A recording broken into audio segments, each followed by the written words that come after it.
যাদের কপালে সেজদা নাই, যারা নামাজ পড়ো না, তোর ওই কপালে থুতু মারলাম। থু থু তোর কপালে, থুতু মারি তোর কপালে, থু তোর কপালে, লানত তোর কপালে।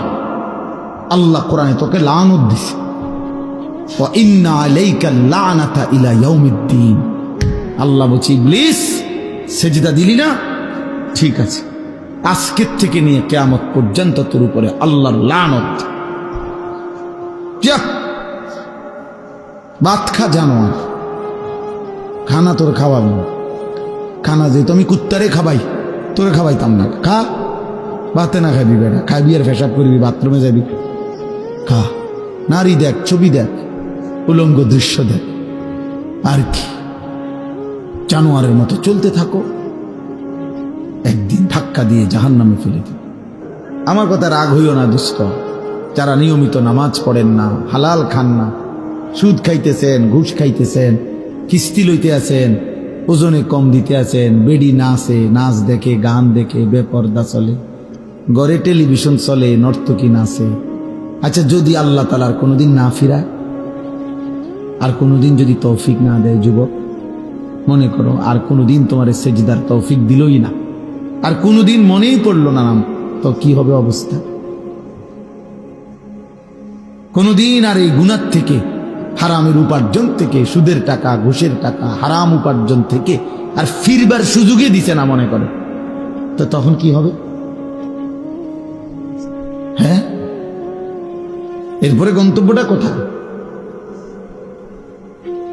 এটা বোঝা উচিত, এটা বোঝা উচিত। আমরা ওয়াজ শুধুই ওয়াজ, বক্তা যাচাই করা না, যে এক এক বছর লাইরা সেরা বক্তা দাওয়াত দাও, যখন যার একটু পরিচিতি আছে তারে আইনা দাওয়াত দাও, কিছু লোক হইব, কিছু চটপটি বুট বাদাম বেচা হইব, হ্যাঁ, কিছু মানুষ।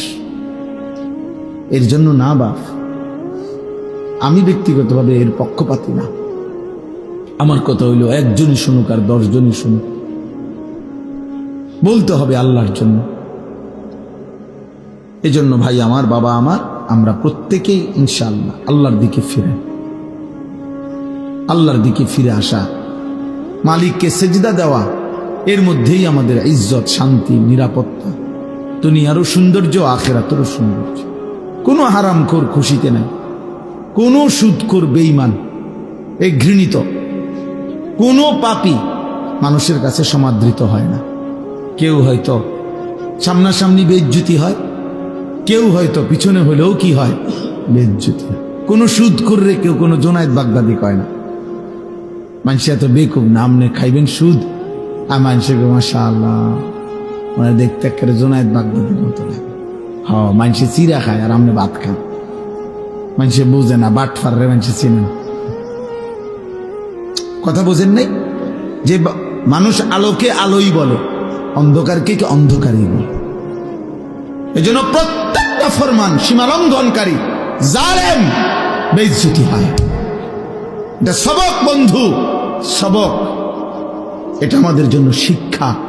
একটা আদালত অঙ্গন, যাদের কথায়, যার কথায়, আঙ্গুলের ইশারায় যার উঠত বসত, থরথর করে কাঁপত, সময়ের অল্প দিনের ব্যবধানে আজ যখন সেই আদালতে তাকে নেওয়া হয়েছে, তোর পথচারীরা তারে থাবড়ায়,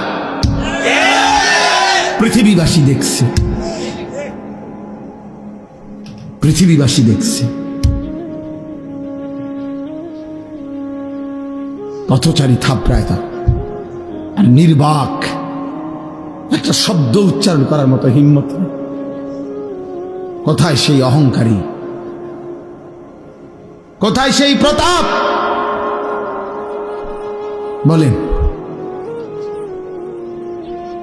বলেন। সবক নেন, শুধু রাজনীতির হিসাব না, জীবনের জন্য সবক নেওয়া উচিত,